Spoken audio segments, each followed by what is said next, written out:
having this information, being able to know this information up front, right, at the beginning of your pregnancy, early on, is that something that's important to you in the process? Was that something you were happy to know about, or do you wish you kind of couldn't find out maybe until later? I'm going to skirt that a little bit, and I'm going to talk about it in third person because it's such a personal choice. Sure. I'm going to tell you that I have friends that have fallen into all of these different categories.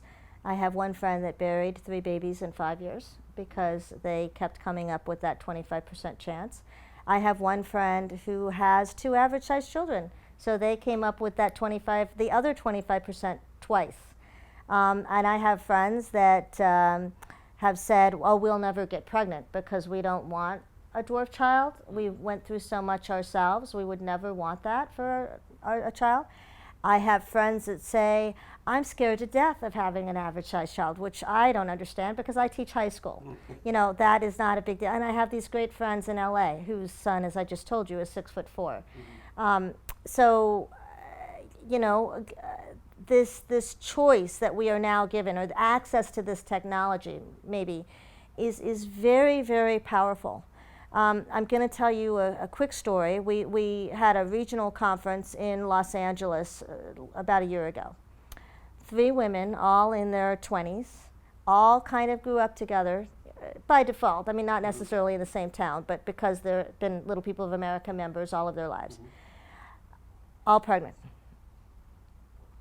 Now, they all have had the testing. One of them did not want to have the testing for religious reasons, but far along into the pregnancy decided, I don't want to go through baby showers, I don't want to decorate a nursery unless there's a reason to. So it's not going to change anything about the pregnancy. I'm going to go through the pregnancy, but I need to know. And so she knew she was carrying a double dominant. And there she was with a smile on her face with the other 2 women, one of whom had already buried a double dominant and was on her second try, and knew that that one, I believe, was going to be average size. And then the third young woman knew that she was having a heterozygote dwarf, and there they were, all happy and talking, and the strength that the girl had that knew she had a double dominant inside of her was just amazing. It gets a little bit more sad. So the baby lived a few hours. They waited the 3 months that they were told to wait.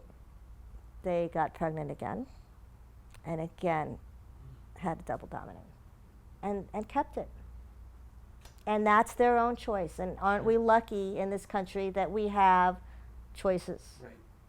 Knowing everything you know now as yourself, and with the current technologies, even maybe thinking about the possible advances in technologies that we'll have in the future, in your lifetime, or even possibly, beyond that, would you change? Would you choose to be different?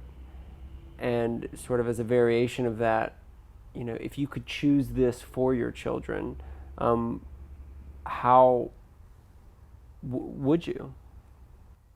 I think my first answer is, we call it the magic pill. If you had been able to take a magic pill to not be a dwarf. And I think my response to that magic pill would have been different depending on what decade of my life you were asking about.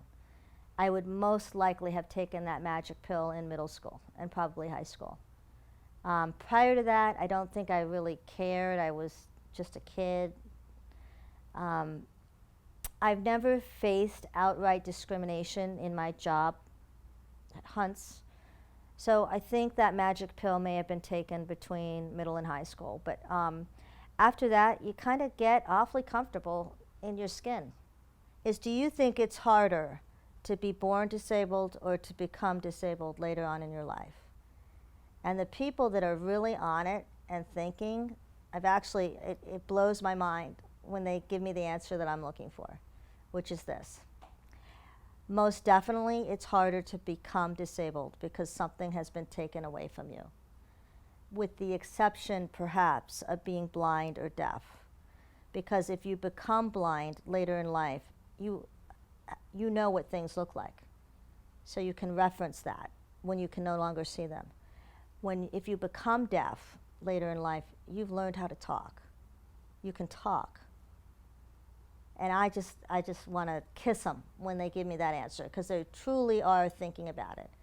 And so when I think about our soldiers that come home disabled, I really feel for them, especially soldiers who were big, strong, buff guys and gals, and they no longer are. And I feel for them. And I'm so proud of them when they turn that around and they become the Wounded Warriors or the wheelchair rugby team or something. They're putting that energy in, they're channeling it into a different realm, a positive realm. What do you say to people who have their own struggles, and particularly with your perspective, how would you tell them to what's the best way to handle their struggle? This is probably trademarked, but it does get better. It's a catchy phrase.